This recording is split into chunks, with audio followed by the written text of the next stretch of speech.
Welcome to the BEAU Show, investing in culture. That's what today's show is all about. Culture is something that shapes our values and perceptions, but it's also reflective of those values and perceptions.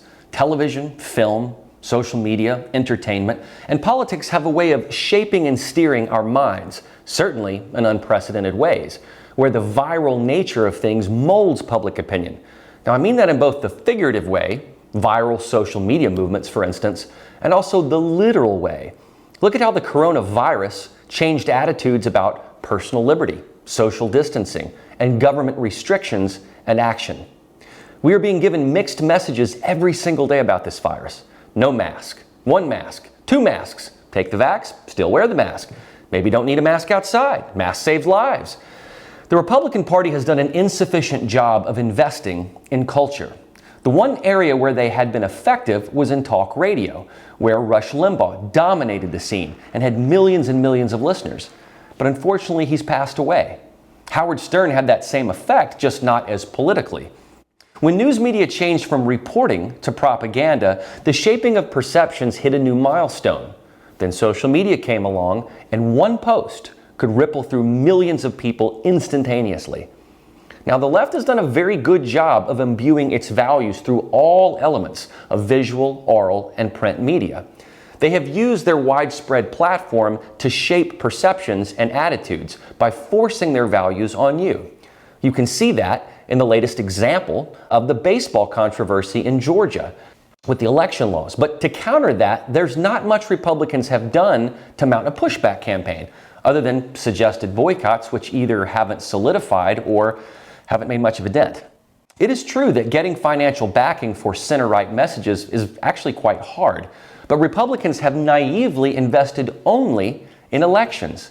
And when a candidate loses, they have squandered millions of dollars with no return on investment.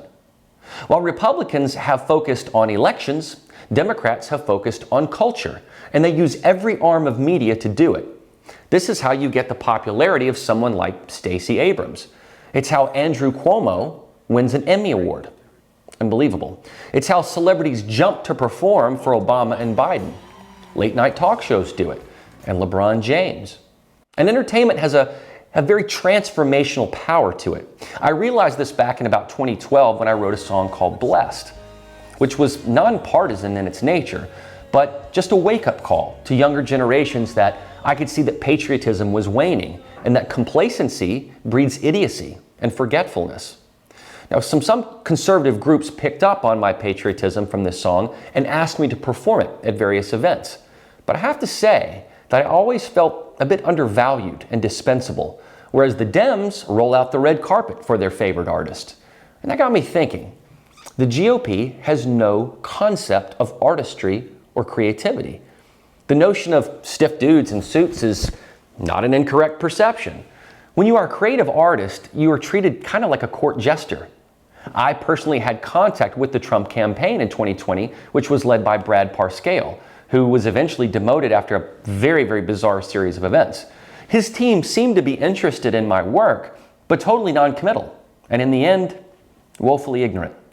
In spite of the controversy of this past election, I can tell you with certainty that the GOP and the Parscale and Stepien-led campaign were entirely unartistic and uncreative. But this is par for the course. Republicans don't see value in investing in culture, which is a major mistake because they can't counter what the other side is doing. All the billionaire backers are being courted to support the next candidate, when they should be funding motion picture studios and agencies to create content. Heck, one of the reasons I even have the ability to do this show is because someone out there realized it was time to invest in culture. Because they knew that the Chinese Communist Party has gone to exceptional, extraordinary lengths to infiltrate this country in every way: academia, Congress, entertainment, and culture. When is the last film you saw that took on a giant like Communist China? Where's the movie about the Hong Kong democracy protests? No. Studios were too busy getting Meghan Markle and Obama on board to create content. You may recall that Hollywood went through a period called the Hollywood Blacklist and the Joe McCarthy era, where real communists were infiltrating Hollywood. Now, say what you want to about the method of purging McCarthy used, certainly controversial, but now we have the opposite, blacklisting of conservatives. The movement hasn't changed, it's just morphed a bit. Without investment in culture, the conservative movement will only be dependent upon elections. And we all know that's a very scary prognosis. Look at the current climate. You have to go on offense, not defense all the time. Late night comedy used to have this philosophy that everyone was fair game. Bill Clinton, George Bush didn't matter. Republican or Democrat. Now that has changed. Look at Colbert, Myers, Corden, Kimmel, Samantha Bee, and John Oliver. There is only one direction to their ridicule. They are leftists first, jokesters second. Conservatives have not respected the power of compelling storytelling. That is the fundamental nature of film and music, to tell a good story. The University of Southern California has a think tank called the Annenberg Inclusive Initiative, whose sole focus is to change culture through media. They get it. They are working on it every day. What are conservatives and libertarians doing? Nothing. Democrats are organized and they work as one unit. Conservatives just rant about it. And then you go on social media and you share a meme with your friends and everyone says, oh, did you see what so-and-so said about Lil Nas X? Yeah, that doesn't do anything. Where are you showing that your value system is better? That it creates more privacy, more liberty, more opportunity? And where are you, GOP Chair Ronna McDaniel? What have you done to change culture? How about you, Mitch McConnell? Preserving power in Congress only goes so far. It's the swamp. Many times politicians are swayed by culture, not the other way around. Look at the grandstanding on the recent Derek Chauvin trial. So, getting your candidate in Congress may give you the rah-rahs, but what is it changing? The only guy I can think of currently that actually has this type of impact is probably Congressman Dan Crenshaw. And that was largely in part because Pete Davidson of SNL made fun of him and then had him on the show. Crenshaw seems to actually understand culture and is able to frame issues that everyone can understand and relate to. He's pragmatic and human. Can anyone really relate to Mitch McConnell?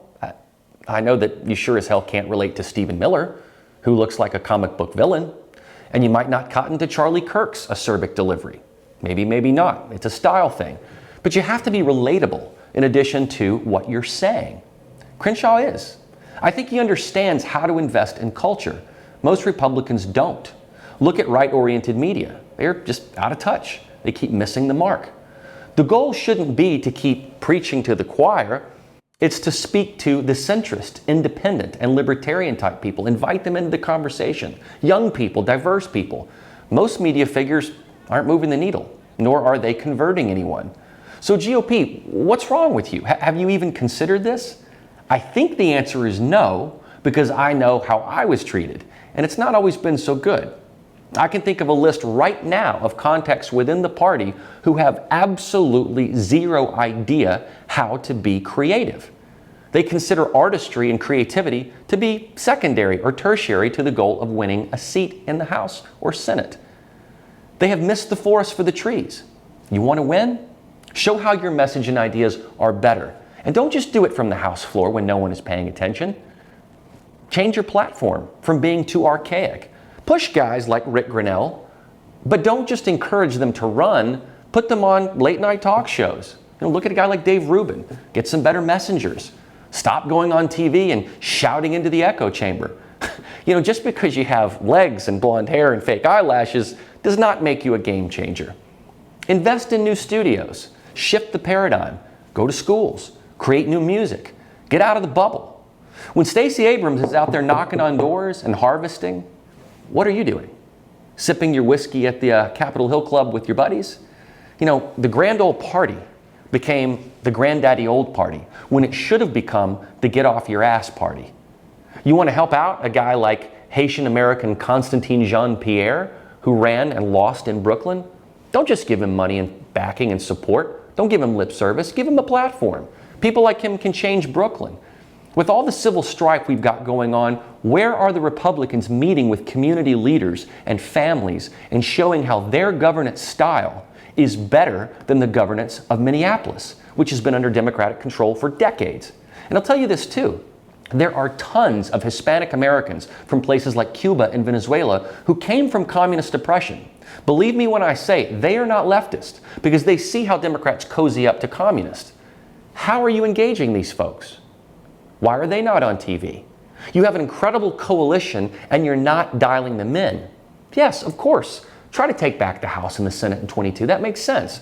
But where's the cultural investment? Did you think the Koch brothers were going to do that?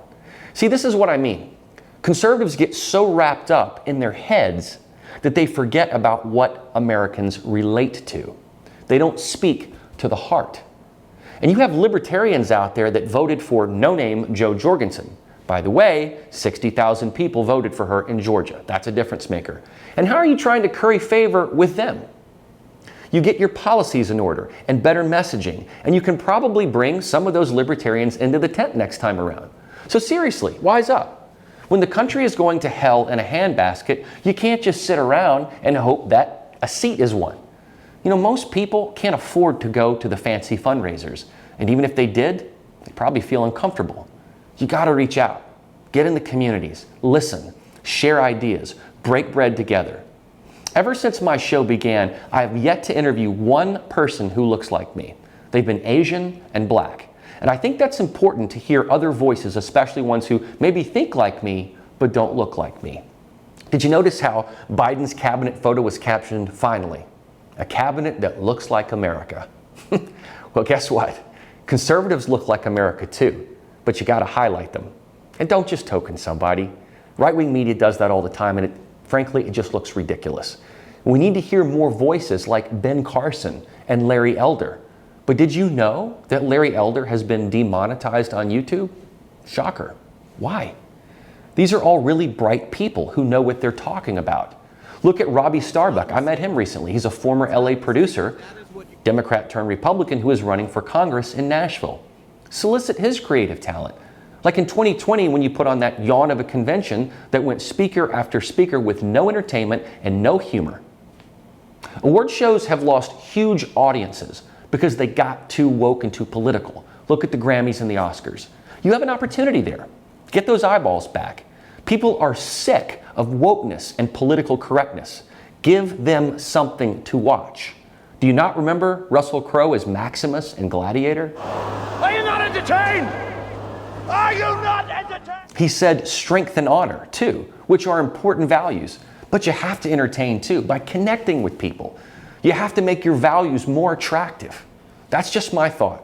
And I'm sure many of you are thinking the same thing, but you're probably not hearing it from your TV. I'm Beau, and by God, that's the show.